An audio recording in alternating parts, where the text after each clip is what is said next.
If it's Wednesday, it's a pivotal moment in the war between Israel and Hamas. A tentative truce is set to expire in just 1 hour as more hostages are released or feared dead in an ordeal that one family member has described as a twisted reality from hell. Plus, disgraced Congressman George Santos on borrowed time after House Speaker Mike Johnson tells his Republican members to vote their conscience as the clock is ticking towards an historic expulsion vote on Friday. And another day, another round of alarming polls for the president and his re-election campaign as more key Democratic voters signal their frustration with his presidency and his policies.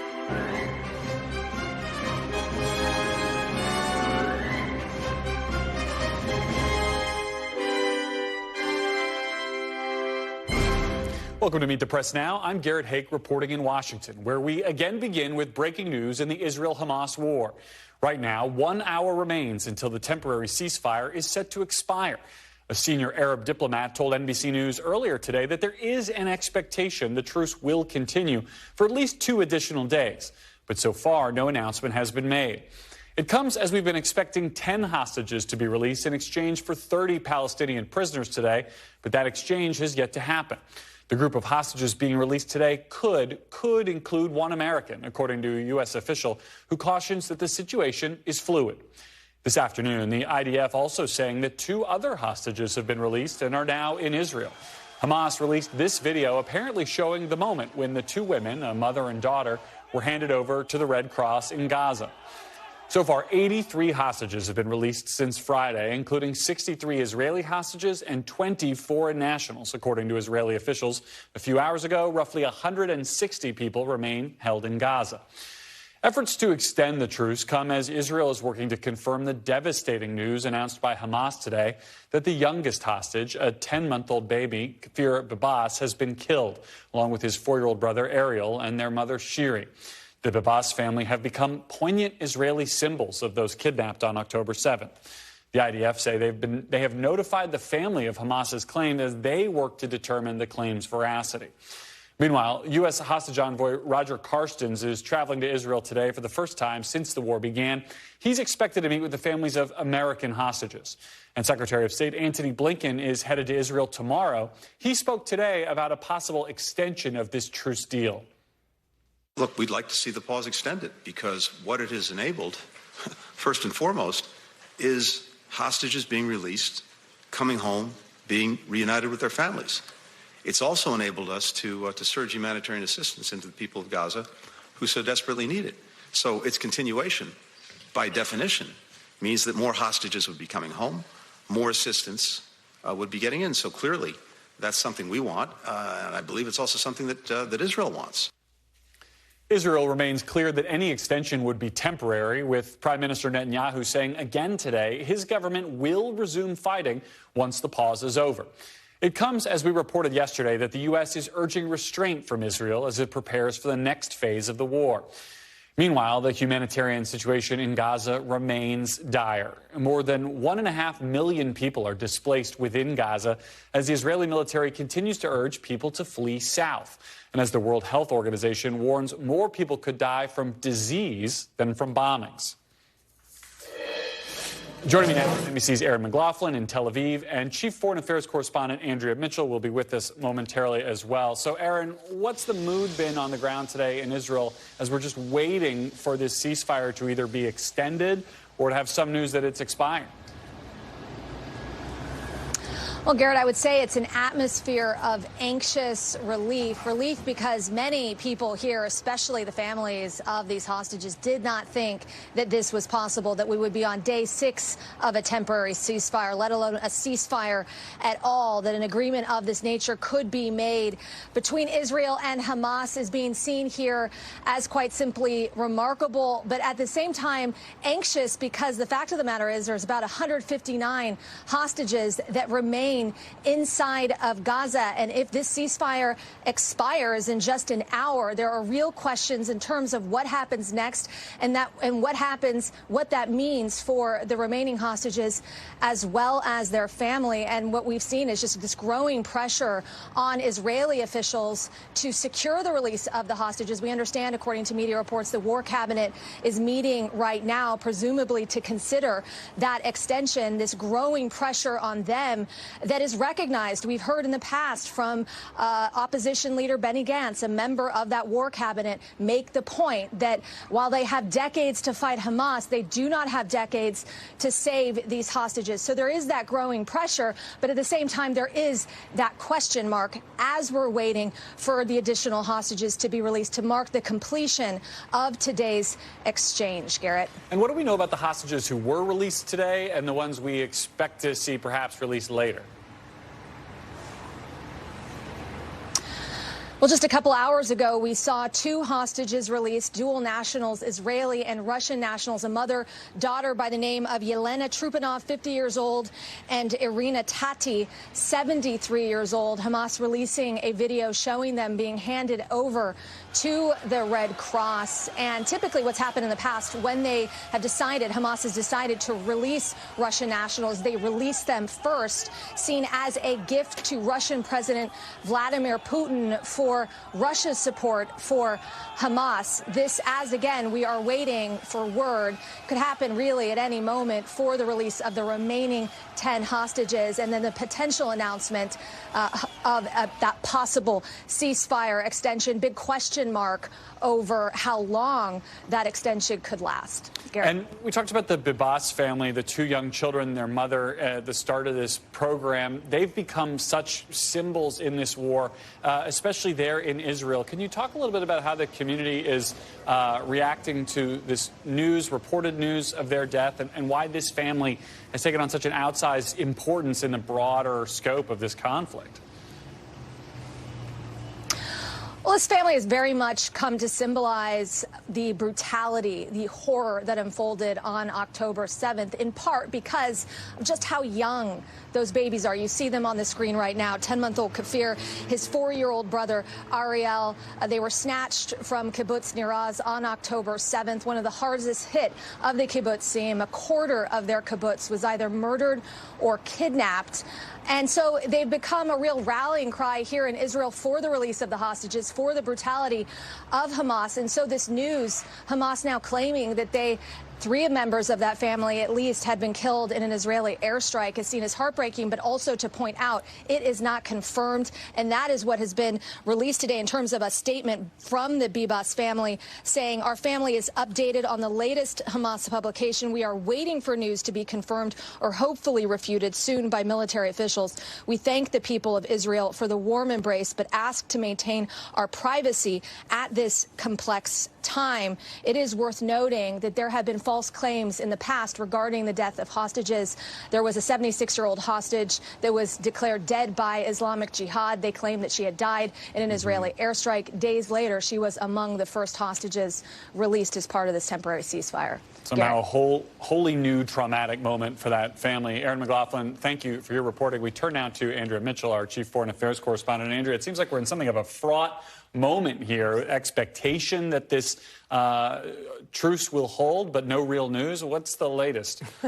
The latest is a fraught moment. Exactly right, Garrett, because we don't know what is happening. Why were these 2 Russian or dual national Russian-Israeli women released, but not the 10 that were supposed to be released, that we thought were going to be released? Those lists are never final till they're final, till we actually see the transfers to the Red Cross that we've been hearing from our colleagues there, from Richard Engel, from Ellison all day. And this is proof of that. There was some hope that one of the 2 American women would be released. This is presumably the last day. We don't know about an extension. There was a lot of hope of another 2-day extension, at least a 2-day extension or a several-day extension. It seemed as though both sides, all sides, wanted an extension of the truce. It was very much in Hamas's interest not to have the bombardment started again. And Israel wants to get more of the hostages out, at least the women and children. I think there's some disconnect, by the way, between the U.S. and Israel as to whether the CIA director, Bill Burns, in Qatar, working with Mossad, working with the Qataris, trying to get a much larger group of hostages out, if not all of them out. Well, that was going to be my next question, because the demographics are what they are. At some point, they're going to run out of women and children to exchange. How much more complex is it to try to get out the men? Hamas has said they don't want any fighting-aged men to be exchanged at all. Exactly, and it was presumed that not only the fighting-age men, but the fighting-age women would not be released, as well as those that they can identify as IDF soldiers, active-duty soldiers. But they don't want anyone of fighting age who is a reservist by law and could be called up, other than a very small portion of the super Orthodox members of the Israeli society. Sure. And actually, those kibbutzim along the Gaza border were generally people who were in the forward-leaning peace movement, if you will, who wanted to live alongside Gaza. Many of them involved in the visas that for the last year have involved Gazans coming out to work. I want to talk about the domestic politics of this a little bit, too. The president has been very aggressive in his sort of hugging Israel strategy as much as he possibly can. There's some division within the administration about that strategy. What is your reporting? What is the latest NBC reporting about what's going on behind the scenes in the White House and in the U.S. diplomatic community about how this all progresses? Well, I've been told, but this is all... There's a lot of reporting coming out, which we don't have, hard facts, that there are some divisions in the White House. We know there's a considerable amount of dissent within the State Department. Foreign Service officers have a dissent channel. And during many of the conflicts, Afghanistan, Iraq, certainly, there have been dissents filed. In this case, there have been many, especially as the civilian casualties have piled up. You can only imagine Foreign Service officers who work on the front lines and deal with many of these communities all the time are very concerned about what they consider the disproportionality of the Israeli response, considering the 15,000, at least reported by Hamas ministries, health ministries. So those numbers could be in dispute, but when you're dealing with numbers as large as 15,000 civilian casualties, even if it's 1,000 here or there or 2,000 or more, fewer, it's an enormous amount of the Gazan population. The displacement is credibly reported as 80%. So that's led to a lot of dissent. There are some reports that there are members of the national security team who are more proactive in wanting to be less embracing of Israel and more, critical. And now we've seen, as you know very well from your coverage on the Hill, larger numbers of Democratic senators who have been long supporters of Israel are telling me when I do interviews privately and publicly now, signing letters to the White House and asking for meetings and having a meeting with the White House. They want conditionality on any further Israeli aid that goes to military aid, and that with many of the countries with almost all of the countries we negotiate arms sales, they can't use weapons against civilian populations in certain ways. And that's what they want attached to any further funding for Israel. We'll put a pin in this conversation for now, Andrea, and return to you a little bit later in this broadcast, so do not go far. But joining me now is Abbey Onn. Her young cousins, Erez and Sahar Kalderon, were among the 11 hostages released on Monday. The children's father remains a hostage in Gaza. So my first question is a pretty straightforward one. How are your cousins doing? I can't imagine coming out of captivity, learning that their father is still a hostage, and coming out to the news that some of their family members were killed by Hamas. Exactly. It is a harrowing ordeal for them, for all of us. They are physically okay in the sense that they weren't wounded. We saw hostages come out in wheelchairs and with crutches. But like most hostages, they have lost a lot of weight. They are malnourished. They're pale. They have bags and dark circles under their eyes. We know that they didn't get enough food and that they didn't see the sun. And so the first priority is medical care for them. We have the video. The world has seen the video of the moment their mother learned about their release. What was your reaction when you heard the news? I imagine the tension between hope and trying to prepare yourself for the worst has to make it that much more horrible every moment up until you're sure that they're safe. Yeah, every moment since Friday when you start watching the releases, watching the news, literally every moment to see those people finally cross over. And then seeing Hadass in that video, we got it a second after it happened, and we felt exactly the same elation and goosebumps. And for a moment, there was joy for all of us, even knowing that we still need to fight for Ofer. The fact that these children were on that list and that they came home was something we have all been fighting for since October 7th. What's your understanding of Ofer's condition? Have you gotten any additional information? Is there any proof of life that's come out of these negotiations for more transfers of hostages? No, it's really, really frustrating because it feels like part of this deal was that the ICRC, the Red Cross, would be able to go in and get a sign of life and be able to treat people. We know there are a lot of people there that are wounded and have medical needs, and we desperately want to see them treated.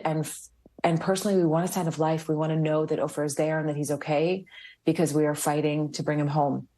I spoke to another family member of a hostage yesterday who made the argument that they want to see this truce extended as much as possible. They want to see pressure put on the Israeli government to keep the truce going. I'm curious what your view of that is in the broader context of this war, of the efforts to bring the hostage home. What do you want to see, hostages home? What do you want to see over the next few days or weeks as this situation continues to develop? The whole thing is so complex because you have, on one hand, this brutal attack on October 7th and the need to respond to that. And on the other hand, you have innocent civilians that were taken hostage. And as a family member and as a citizen, I believe that it is our army and our government's first priority to bring them home and to do whatever they can to do that. And so selfishly, that would be what I would want, is to see anything possible done to bring them home. You're allowed to have those selfish feelings. Are you confident that the prime minister and the Israeli government are doing everything in their power to bring the rest of these hostages home? I know that they're going to be meeting all night to figure out if this ceasefire is going to continue. And I think the pressure that we have been creating as a country and around the world is working, in a sense that every global leader is involved and the necessary pressure is there. I know that the Israeli government understands that until every last hostage comes home, we cannot be successful and we cannot begin to heal as families and as a nation. What's your sense of the American involvement in this? Do you feel as though the American involvement has been helpful from your perspective, from where you sit watching this all develop? Yeah, absolutely. So in the beginning of this, we were working with all of the American parties involved, with President Biden and the Secretary of State and many of the senators, because Carmela, who we found out later was murdered, was an American citizen. And so we were able to work with them, with the FBI and the State Department, and their involvement was immediate and thorough and compassionate. And we see now with Blinken and with Roger Carstens that they're still involved, that they're still fighting. And I believe that this is a priority for them. All right, Abbey Onn, thank you so much for being with us, and we'll continue to think about and pray for you and for your family. Thank you. Thank you. And we turn now to some more breaking news. The IDF has just said that they have now received information from the Red Cross that 14 hostages have now been released today, 10 Israelis and 4 additional Thai hostages. Also, according to Qatari officials, 1 American has been released as well. We are trying to track out as much additional information on that release as we can. And joining me now is someone who may have it, IDF spokesperson Major Doron Spielman. So, Major, first of all, is there anything additional you can tell us beyond what I just read, this information from the Red Cross about hostages now confirmed to have been handed over to them today? Garrett, thank you for having me. You know, the way that we have been dealing with this is uncertainty has followed us through this entire process, as you're reporting, as these families have experienced. Until these people are home in Israel, we don't want to count our chickens until they've hatched. And we're certainly hoping the more people that come home, these families are waiting in hospital wards right now, hoping on pins and needles that these family members are going to come back. We should know in the next few minutes if this is in fact verified and true. Is it, are the numbers that I read, 10 Israelis, 4 Thais, 1 American, consistent with your expectations for what hostages might have been released today?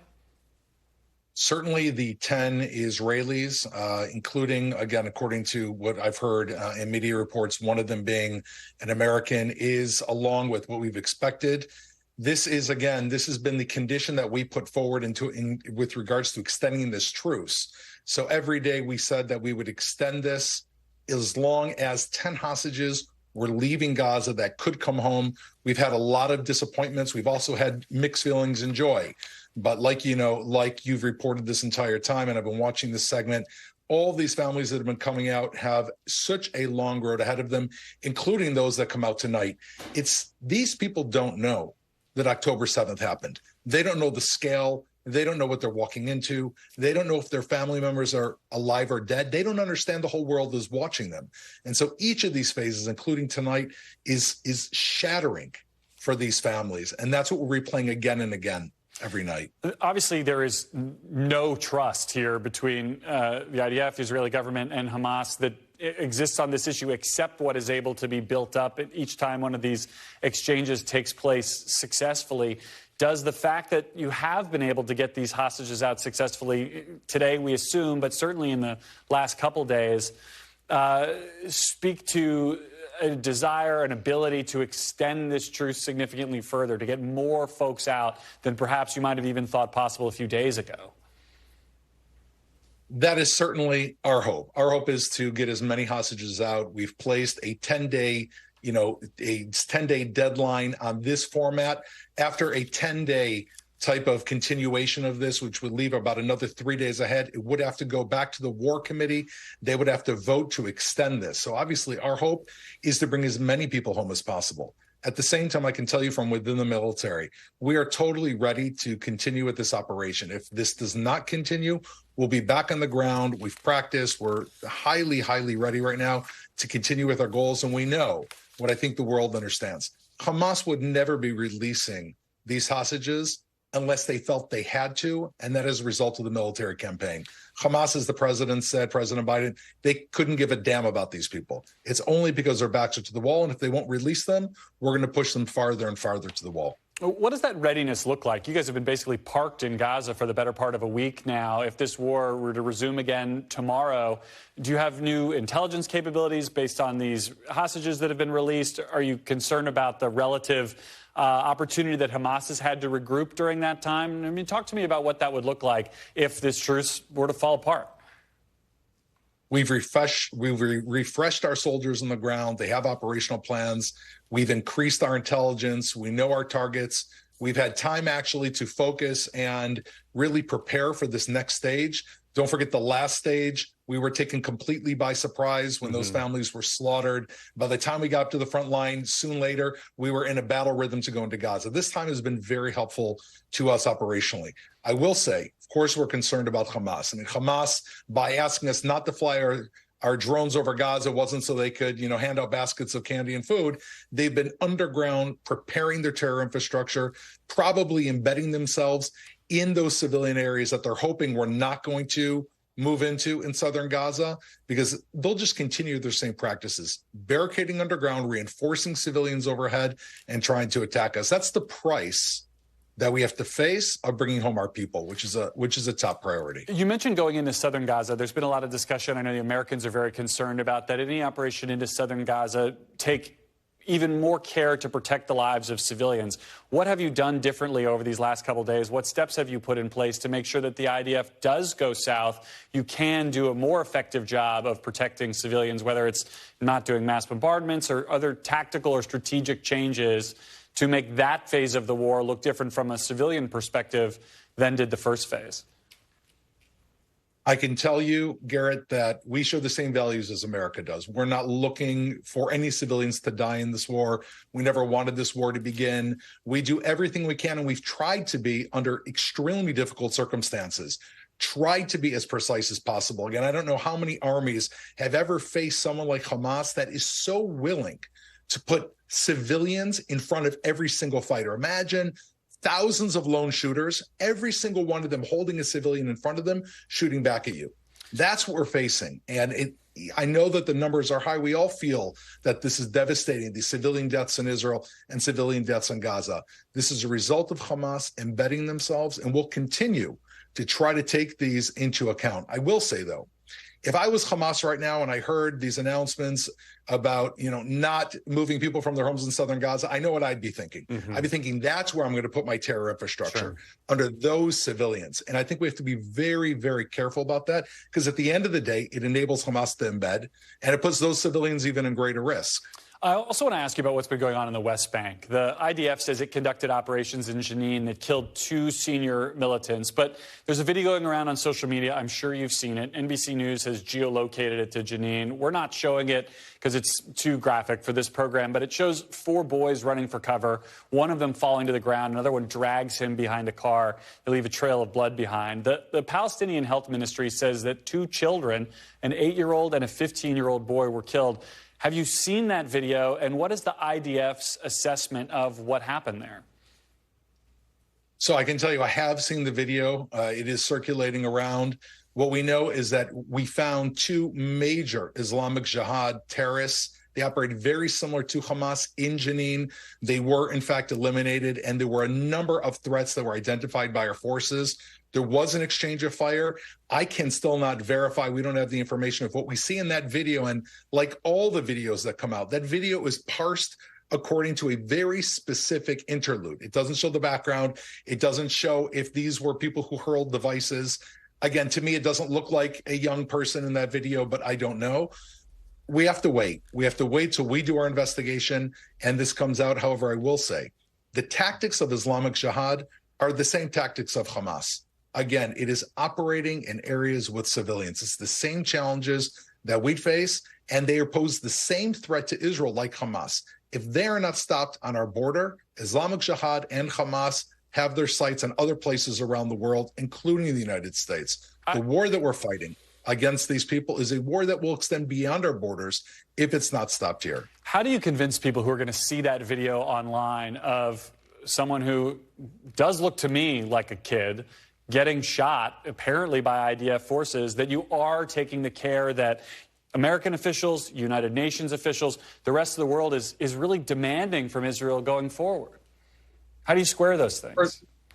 First of all, I'm not here to convince anybody that the death of a civilian is not tragic, because it is. And all of the civilians that have died throughout this conflict is enormously tragic. What I would say is we have to ask a simple question. Why do we see civilians in every single instance where terrorists are confronting IDF troops? Why? Where do we put the blame here? Are we going to put the blame on Israel for trying to kill a terrorist that threatens our life? For instance, we bring this back to Gaza. If we don't go after Hamas in Gaza, which is hiding behind civilians, what am I supposed to say at night when I put my 7-year-old to sleep and he asks me, Daddy, are the murderers still out there? Am I going to say, no, we left them there because they're hiding behind civilians and we can't go after them? That's not possible. We have to be able to eliminate terrorists, and their use of civilians is a ploy to divert the world's attention to Israel. The international community has got to stand up and be extremely consistent in demanding that Hamas remove their activities from civilians. We cannot fall for this ploy because it only encourages the terrorists to do this again and again and again. All right, Major Spielman, we got to leave it there. As always, I appreciate your time. Thank you so much. I want to bring Andrew Mitchell back in. So, Andrew, we had the breaking news there and that interview, and I'd like a little bit of your reaction to both. First, obviously, we do see now this exchange of hostages has appeared to have gone through today. Presumably, that buys a little bit more time in the truce. What do you make of the fact that that has occurred the way that I think everyone involved hoped it would today? Well, if that is the case, and it's not clear from what the IDF official just said, whether that is 10 Israelis plus an American or 10 Israelis including an American, and one including a dual national. But there were 2 American citizens or dual national Americans who were women of the 9 Americans that were believed to have been left. And presumably, since the Hamas priority has been to release women and children, that might be 1 American woman of the 2. So that would be a significant fact, since there have been so few Americans who have come out. That said, as far as the West Bank is concerned, as part of her speech today, which was a very balanced speech at the UN, the U.S. UN Ambassador Linda Thomas-Greenfield also said she was that the U.S. is extremely troubled by the rise in violence on the West Bank. What did you make of his answers to that question particularly, but also talking about protection of civilians as they move further south into Gaza? I mean, it seems to me like that's going to become the issue once fighting resumes. Absolutely. And 80% of Gazans have been displaced. Those are UN numbers. Right. And they've moved south. And there's nowhere else for them to go. they also have no communications. They can't get warnings. They don't have cell phones that are charged anymore because of the lack of fuel. They haven't had a way to charge their phones. And they often don't know where their own relatives are. So for them to know where it's safe and where these so-called safe zones are is very, very challenging. And up until now, Israel has not gone along with, as far as we understand it, from the conditions on the ground. They had not, until this truce, this limited truce took place, begun targeting to avoid disproportionate civilian casualties. Right. Initially, with the initial bombing in the refugee camp, they were using dumb bombs, 2,000-pound bunker buster bombs. I myself talked to U.S. officials, military intelligence, and administration, other national security officials who were deeply concerned by the use of dumb weapons instead of precision weapons. In fact, the U.S. then started restocking Israel with more precision weapons. We had Admiral Stavridis on this show yesterday who said the most precise weapon is an infantryman on the ground, which obviously puts more IDF soldiers at risk and changes the calculus for Israel as they're trying to figure out how to move forward. And they have a challenge in how do you deal with the tunnels. And part of the reporting has been that Hamas kept the hostages in the dark in tunnels, which was presumably safer than the possibility that other terror groups like Palestinian Islamic Jihad or other independent actors who might have been also housing hostages might have kept them above ground. So perhaps they were vulnerable, as at least Hamas claims. Right. What happened to the Bibas family, tragically, if that's in fact the case, which we don't know. As Secretary Blinken goes to the region, how much will the West Bank be part of that discussion? How pivotal is that going to be now? I feel like that's there's a lot of talk about Hezbollah getting into the war early, but it feels like the West Bank is really kind of like the next theater if there's going to be one. And he's going to the West Bank as part of this trip to Israel. So very interesting. That is part of his mission, is to go to the West Bank. And the West Bank is, the settlement expansion has been something that the U.S. has opposed, that Joe Biden opposed when he was vice president, his first trip to Israel as vice president. Netanyahu then, in a previous... The famous snub. The famous snub. And in fact, the vice president at the time, Joe Biden, almost turned around and came back. So that was a real hardening of the position back then. They've overcome that. They worked at the UN in their meetings here and then in Israel to, repair that historic, distance, which also was exacerbated by things that Netanyahu did with the Republican leadership on the Hill when President Obama and Joe Biden as vice president were in office. Oh. But at this point, I think there is a pretty unified agreement in the White House and the State Department that Israel has to tailor its military operations, and that is one of the reasons. The tension there is one of the reasons that Bill Burns has been trying so hard to negotiate an extension of the truce, to try to at least extend it until all of the hostages are out. A very busy week ahead on the diplomatic front. I know you'll be across it, and we'll be covering all of it. So, Andrea Mitchell, thank you as always for your expertise. And we're waiting on reaction from the White House now to this news that the Qataris say an American is among those hostages just released. We will bring that to you as we get it. But for now, we're going to take a quick break. You're watching Meet the Press Now.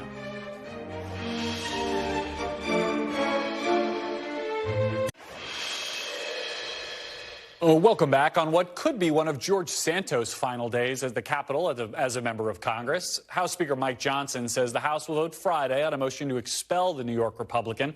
Several House Republicans left a conference meeting today signaling they believe they have the votes to oust him. The new speaker isn't going to stand in their way either. Here's what he told reporters today before scheduling the expulsion vote. What we've said as the leadership team is we're going to allow people to vote their conscience. I think it's the only appropriate thing we can do. We've not whipped the vote, and we wouldn't. I trust that people will make that decision thoughtfully and in good faith. I personally have real reservations about doing this. I'm concerned about a precedent that may be set for that. My colleague Sahil Kapoor joins me now from the Hill. So, Sahil, what do you think? Is his concern about the precedent the reason this doesn't happen until Friday? Are they just crossing their fingers and hoping Santos gets the message and resigns?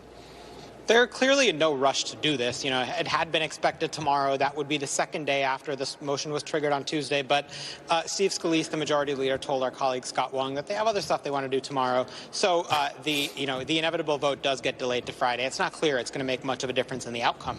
The math on here is relatively straightforward. You need 2/3 to expel a member. We've heard from a bunch of Republicans who've changed from no to yes on expulsion after the Ethics Committee report came out. But is it enough? Santos is basically calling their bluff. Yeah, it's not clear that they have enough votes yet to expel George Santos, but some of the most confident members in George Santos's expulsion are fellow Long Island Republicans who are desperate to wash the political stench of George Santos off their party and off the ballot in 2024. They don't want to be defined by him. That includes members like Anthony D'Esposito, Nick LaLota. Let's play what those two had to say. Have you talked to anyone in leadership about what their stance is? We've had conversations with leadership really about the process going up to now. Haven't had conversations as to where they're at with the vote. Do you guys have enough votes to oust him? I think so. Yeah, I think there'll be 120, 150 Republican votes or more. Now, if there are 120, 150, that should be more than enough to get rid of George Santos, to expel him, assuming that Democrats vote yes. The math is you need 2/3 of the House. That's 290 votes. There are 213 Democrats, so that means at least 77 Republicans have to vote yes. On November 1st, just 24 Republicans voted to expel him, but that was before this damning Ethics Committee report, a bipartisan report that confirmed a lot of the allegations that he's facing in that extraordinary 23-count indictment, Garrett. Yeah, I was at a news conference this morning with Pete Aguilar from the House Democratic leadership team. He seemed to indicate he thought all the Democrats would vote to expel Santos. Sahil, believe it or not, the House does do other things than H.R. The Speaker met with Senate Republicans today. Do we have any sense of the takeaways from his meeting with both the broader Senate Republican conference and his one-on-one with Mitch McConnell? Yeah, they talked appropriations. That's one of the biggest things that's on Congress's plate right now. He had indicated that he's going to try to get the remaining appropriations bills done and through the House. Many of them are stalled. But he did indicate, according to some senators we spoke to, that Congress might have to default to a year-long continuing resolution if they fail to get the appropriations bills done. It's a little bit difficult to see where the House and the Senate come together on this because House Republicans are pursuing a party line, very conservative path, and the Senate is struggling to get even its bipartisan appropriations bills through. Nevertheless, they have until late January and early February and this two-part deadline to try to move this forward. And Johnson also indicated that he stands with Senate Republicans as they try to negotiate some restrictions on immigration in the form of, parole and asylum changes as part of any supplemental funding request. Again, that's according to senators we spoke to coming out of that meeting. Those supplemental border negotiations with their own self-imposed deadline by the end of the week, which is fast approaching. Sahil, we'll leave it there. Thank you for that. And up next, more polls, more problems. We'll speak to a member of President Biden's re-election campaign about the good, the bad, and the ugly headed into 2024. You're watching Meet the Press Now.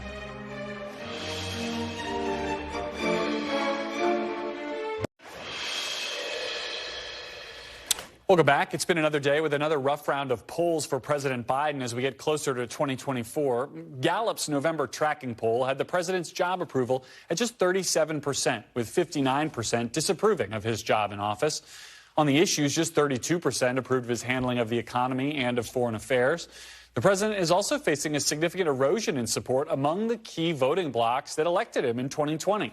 A poll of Latino voters from Unidos US has the president's job approval rating at 47%. Sounds better than his overall numbers, but it's down 17 points from last year when 64% approved of his job in office. Now, to be sure, there are some potential bright spots for the president's campaign this week. The Commerce Department says U.S. GDP grew at an even stronger rate than previously reported in the third quarter, a robust 5.2% clip. And the president's allies are hoping to seize on the issue of health care after Donald Trump opened the door to saying he would seriously consider getting rid of the Affordable Care Act, as you know at Obamacare, if he wins a second term. Joining me now is Kevin Munoz. He's a spokesman for the Biden campaign. So, Kevin, how do you explain this disconnect between the president's messaging that this is a robust, rebounding economy, and some data that shows that, with the reality that voters overwhelmingly disapprove of his handling on this issue? Well, thank you for having me, Garrett.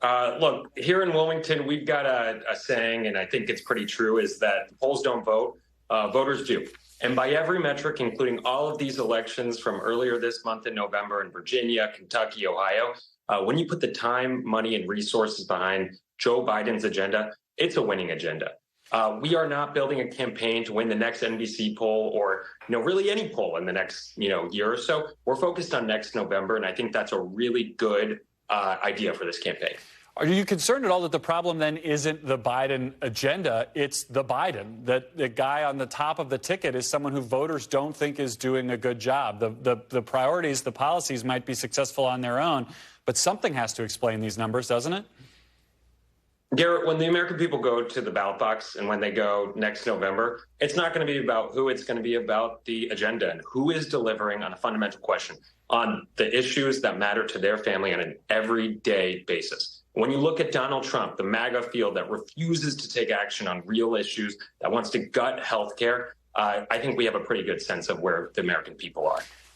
I know the president likes to say it's not, judge me between the almighty, it's judge me against the alternative. But can you make the case for this president in the absence of, Trump and MAGA? How do you sell it as just Joe Biden, not look what these other guys are going to do?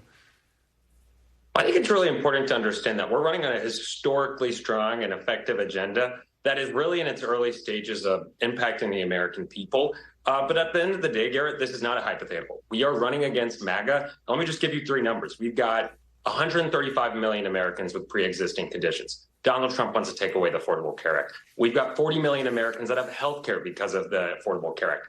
Donald Trump wants to take away the Affordable Care Act. We've got more than 2 million young people under 26. Donald Trump wants to take away their health care. So we have to compare ourselves to what will be on the ballot box next November. Is the president's health care agenda in the second term then defending the Affordable Care Act? He ran on a public option in 2020. We've not seen any action on that.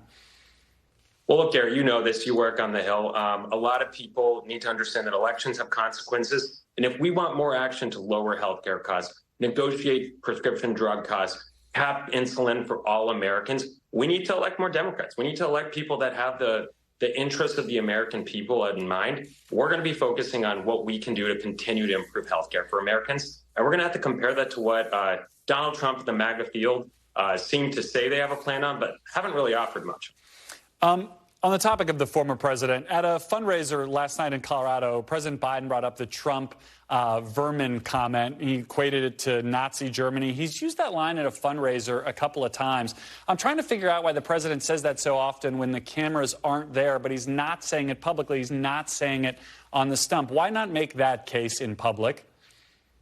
Look, I think you've heard from day one on this reelection campaign just about how existential this election will be when we are fighting against forces, including the former president, that are actively trying to undermine our democratic institutions, actively try to rip away at our American values. So you've heard it in these fundraisers, you've heard it in speeches, But Kevin, we haven't heard it in the fundraisers, right? These are closed-door events for donors. It's not in front of the cameras. It's not using the bully pulpit that's available to him as president of the United States. Yeah, why not? Garrett, respectfully, I disagree a little bit. We just did a really important speech in Arizona about democracy being on the ballot here. At the same time, Garrett, we are pretty early in this election cycle, even though it doesn't feel like it for a lot of us. So you're going to hear a lot about the issues that are impacting American people, including directly from the president on the assaults on our democracy. I can't have you on without asking about the president's age. He just turned 81. Everybody knows it. In poll after poll, the age question is an issue. How are you guys thinking about making the American people feel more comfortable with the president's age? As I understand it, he, like the rest of us, will only get older between now and Election Day in 2024. Yeah, you know what? At the end of the day, this election, as I said, is going to be about a simple question. Who is delivering on the real issues that matter to the American people? And in a moment when there is just so much strife internally, so much issues internationally, we don't need a rookie. We need serious, competent presidential leadership. And as you've seen in these past couple of days and weeks, it requires a serious statesman. And I think when it comes down to next November, when we put the resources, the investments into the coalition that sent us to the White House in historic numbers, you're going to see full support for this president. There is, in fact, a Democratic primary going on right now, although there's not much of one. I want to play for you an ad from Dean Phillips' PAC, the way they view this race, talking about this race. We'll get your reaction to it on the other side. 2024 is different. Trump is winning. It's time to pass the torch. In the Democratic candidate who can win. It is time for the torch to be passed to a new generation of American leaders. So Joe Biden won in 2020, at least in the primary. He made the argument that he was the only Democrat who could beat Donald Trump. But now you've got fellow Democrats saying he might be the only Democrat who loses to Donald Trump. How do you sort of quiet those voices within the Democratic Party who are so nervous about this prospect? Yeah, look, I think Democrats are historically pretty nervous about virtually everything. But I think we're really excited and proud by the fact that we got the early support of key parts of the coalition that sent us to the White House: women's groups, labor groups, climate groups, gun violence groups, and they know the stakes of this election. As for the congressman, I think we're super encouraged by the fact that his record nearly mimics entirely the president's agenda. And we haven't seen that ad before, but we're focused on the early primary states that are really offering delegates in this race. All right, Kevin Munoz, I appreciate your time. Kevin Munoz from the Biden campaign.